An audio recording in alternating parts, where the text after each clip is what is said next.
हम आज इसलिए यहाँ पे खड़े हैं कि हमारे आने वाली पीढ़ी वो भी इस लाइन में ये सिस्टम के जो ये तंत्र है इसमें वो कमजोर न पड़ जाए, उनको मजबूत करने के लिए हम खड़े हुए हैं। कि आपको पता है कि वहाँ का जो परीक्षा नियंत्रण था, जो पदाधिकारी था उसका भी हत्या कर दिया गया उस दिन, और बोल दिया कि उसको हार्ट अटैक आ गया और परीक्षा था करीब 12 बजे से, उसकी मदद उसको हत्या दिखा रहा है 10 बजे, अब बोल रहा है कि भगदड़ में बच गया। आप ऐसे अफसरों को क्यों दायित्व देते हैं? हर बार एग्जाम लीक होता है, चाहे नीट का हो या 10वीं 12वीं तक का एग्जाम आप सही से करवा नहीं पाते हैं। तो आखिर री एग्जाम क्यों नहीं कराना चाहते? छात्रों का एक ही मांग है, अगर उसमें धोखाधड़ी हुई है तो री एग्जाम करवा दीजिए। यहाँ कहाँ लिखा हुआ है कि अगर बापू सभागार में पर्चा लीक हुआ है तो बाहर नहीं हुआ है? आप लिखित रूप से दीजिए कि अगर मान लीजिए किसका पकड़ाता है तो उसका जवाबदेही आपकी होगी।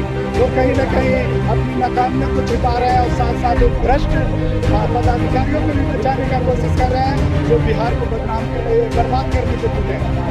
अगर आपको लगता है कि हम राजनीति करने हैं तो हम 110 बार राजनीति करेंगे, हजारों बार करेंगे, और पीढ़ी दर पीढ़ी ऐसी राजनीति करने का हम युवाओं में क्षमता रखते हैं। लेकिन ये भ्रष्ट सरकार, ये ताना सरकार को उखाड़ के फेंकने का भी दम हम युवाओं में रखते हैं। नहीं, जिनके जीवन में वो भी बड़े अभागे होंगे, या तो प्रण को तोड़ा होगा या फिर रन से भागे होंगे। ऐसा ही कुछ वाकया देखने को मिल रहा है।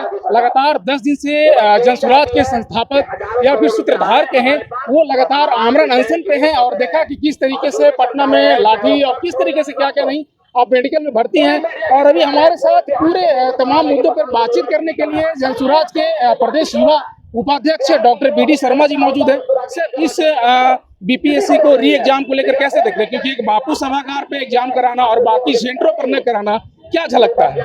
देखिए, नीतीश कुमार की नाकामियां साफ दिख रही है। आप ऐसे अफसरों को क्यों दायित्व देते हैं? हर बार एग्जाम लीक होता है, चाहे नीट का हो या 10वीं 12वीं तक का एग्जाम आप सही से करवा नहीं पाते हैं। तो आपकी नाकामियां साफ झलक रही है। और रही बात बापू सभागार का, तो यहाँ कहाँ लिखा हुआ है कि अगर बापू सभागार में पर्चा लीक हुआ है तो बाहर नहीं हुआ है? आप लिखित रूप से दीजिए कि अगर मान लीजिए कि इसका पकड़ाता है तो उसका जवाबदेही आपकी होगी।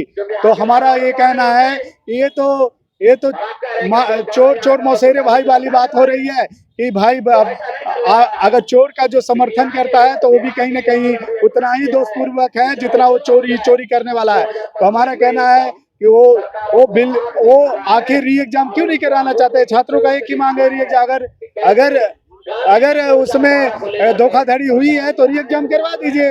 तो उनको वो कहीं ना कहीं वो जानते हैं कि अगर हम री एग्जाम कराते हैं या SIT या CBI से अगर हम जांच कराते हैं तो जो उनकी इसकी गंदी जो कीचड़ है उनके दामन को भी गंदा कर देगा, और वो कहीं ना कहीं अपनी नाकामियों को छिपा रहे हैं और साथ साथ उस भ्रष्ट पदाधिकारियों को भी बचाने का कोशिश कर रहे हैं जो बिहार को बर्बाद करने पे तुले हैं। सर, लेकिन कुछ ऐसे राजनीतिक नेता हैं जो कि उनका कहना है कि चुनावी स्टंटबाजी है, जैसे कि दिल्ली में अरविंद केजरीवाल कर रहे थे, उसी तरीके से प्रशांत किशोर और उनकी पार्टी का करना। उस पर सर आप क्या कहना चाहेंगे? देखिए, हम तो भाई राजनीति पार्टी तो है ही, और राजनीति पार्टी राजनीति नहीं करेगा तो क्या करेगा? हम उन तमाम युवाओं के भविष्य की राजनीति कर रहे हैं और उनके बिहार को सुंदर राज्य बनाने के लिए राजनीति कर रहे हैं। अगर आपको लगता है कि हम राजनीति करने हैं तो हम 110 बार राजनीति करेंगे, हजारों बार करेंगे, और पीढ़ी दर पीढ़ी ऐसी राजनीति करने का हम युवाओं में क्षमता रखते हैं। लेकिन ये भ्रष्ट सरकार, ये ताना सरकार को उखाड़ के फेंकने का भी दम हम युवाओं में रखते हैं। सर, लेकिन बीपीएससी का कहना है कि अगर जो क्वेश्चन है वो लीक हुई है तो हमें प्रशांत किशोर हमको दे, बीपीएससी को दे, हम अगर उस पर सबूत अगर कुछ मिलेगा तो हम आगे की कार्रवाई करेंगे। तो क्या प्रशांत किशोर के पास सबूत है या क्या फिर जनसुराज के पास वो सारे सबूत हैं? देखिए, प्रशांत किशोर से क्यों सबूत मांग रहे हैं भाई? आपने एक सेंटर का कैंसिल किया ना, आप खुद सबूत दे रहे हैं कि एक सेंटर पे धोखाधड़ी हुआ है, तो प्रशांत किशोर क्यों दे रहे हैं? आप जो चीज प्रशांत किशोर को देना चाहिए वो आपने खुद उनको दे दिया प्रूफ। तो आप खुद कह रहे हैं कि हम तो चोरी भी किए हैं और चोरी भी नहीं की है। ये कहाँ का नीति है कि आप चोरी भी किए हैं साबित कर रहे हैं और कह रहे हैं कि हम चोरी भी नहीं किए हैं?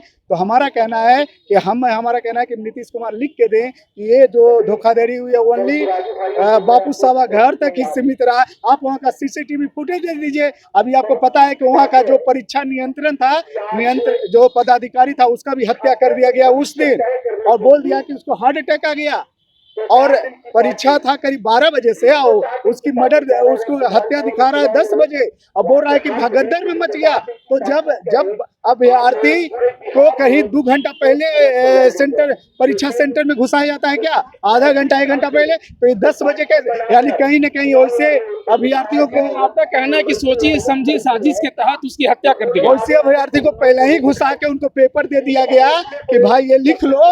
आखिर भगदड़ 12 बजे का एग्जाम 10 बजे भगदड़ कैसे मचा? ये स्टेटमेंट है वहाँ का प्रशासन का। तो हमारा कहना है कि सीसीटीवी फुटेज ओपन कर दो, लोग भी देख लेंगे कि भाई क्या हुआ था अंदर। तो अपनी नाकामियों को छिपाने के लिए आप कहते राजनीति, तो जन स्वराज राजनीति पार्टी है, राजनीति नहीं करेगा तो क्या करेगा? हम देश की, ये बिहार के युवाओं के भविष्य के लिए राजनीति कर रहे हैं, यहाँ भ्रष्टाचार मिटाने के लिए, सुशासन लाने के लिए राजनीति कर रहे हैं। अगर इसको राजनीति कहेंगे, नहीं कहेंगे तो किसको कहेंगे? बिल्कुल, ये जनता को सोचना होगा। और सक्रिय और सकारात्मक राजनीति होनी चाहिए। सर, आप पोस्टर ले रखे हैं, सत्याग्रह मेरा अनशन जारी है, कब तक जारी रहेगा? देखिए, ये जब तक सरकार हमारी बात नहीं मानेगी, ये अनशन जारी रहेगा। आज प्रशांत किशोर का 10वां दिन अनशन है। वो ओनली पानी पी के रह रहे हैं, उनकी हालत बहुत ही नाजुक होते जा रहा है। तो नीतीश जी, आप समझ लीजिए कि अगर प्रशांत किशोर के हुआ तो अभी करीब 2 करोड़ हम लोग जन स्वराजी पूरा बिहार में हम रजिस्टर्ड है। मिस कॉल वाले नहीं है कि मिस कॉल दीजिए वो बन जाइए। जन स्वराज के जो भी मेंबर है वो दिल से जुड़े हुए हैं, बिहार को बढ़ाने के लिए जुड़े हुए हैं, सुंदर राज्य बनाने के लिए जुड़े हैं। संकल्प है इसलिए। और क्या क्या आपके पास पोस्टर है सर, और कुछ निकाल के दिखाएंगे क्या क्या आप लेकर आए हैं? हमारे पास है बिहार की सारी समस्या, मूल रूप से एक ही समस्या है, बिहार के लोग अपनी समस्या पर ही वोट ही नहीं करते हैं। हमारा कहना है कि आप बिहार की सुंदर बिहार बनाने के लिए युवा लोग वोट करें, जात पात से ऊपर उठ के वोट करें। हम निकले हैं समाज को मत कर ऐसे लोगों को निकालने जो समाज के सही लोग हैं और बिहार को बेहतर बनाने की काबिलियत रखते हैं। हम पेशे से डॉक्टर हैं, और हम आज इसलिए यहाँ पे खड़े हैं कि हमारे आने वाली पीढ़ी वो भी इस लाइन में, ये सिस्टम के जो ये तंत्र है इसमें वो कमजोर न पड़ जाए, उनको मजबूत करने के लिए हम खड़े हुए हैं। नहीं तो हमारे भी बाल बच्चा, बेटा बेटी विदेश भाग जाएगी और बिहार में कोई रहना नहीं चाहेगा। आखिर ऐसी क्या है कि जो बिहार में पढ़ना नहीं चाहता है, नौकरी नहीं करना चाहता है? तो हम उस सिस्टम को बदलने आए हैं और एक सुंदर राज बनाने आए हैं जहां पर सुशासन होगा, जनता का राज होगा, जनता के द्वारा राज किया जाएगा। बहुत बहुत धन्यवाद। तो ये थे हमारे साथ डॉक्टर वी डी शर्मा, जो कि कह रहे हैं कि बेहतर बिहार को बनाने के लिए हम आगे बढ़े हैं, सकारात्मक राजनीति को आगे देने के लिए हम आगे बढ़ रहे हैं। बिहार का बच्चों का भविष्य बेहतर हो, कभी एग्जाम जो है कैंसिल ना हो, उन सारे ध्यान को, मुद्दे को देखते हुए हम राजनीति में आगे बढ़ रहे हैं। अब आगे ये देखना होगा कि आखिर अनशन कब तक जारी रहता है, या तो फिर बीपीएससी झुकती है या फिर प्रशांत किशोर अपना अनशन तोड़ते हैं। ये देखना काफी अहम होगा।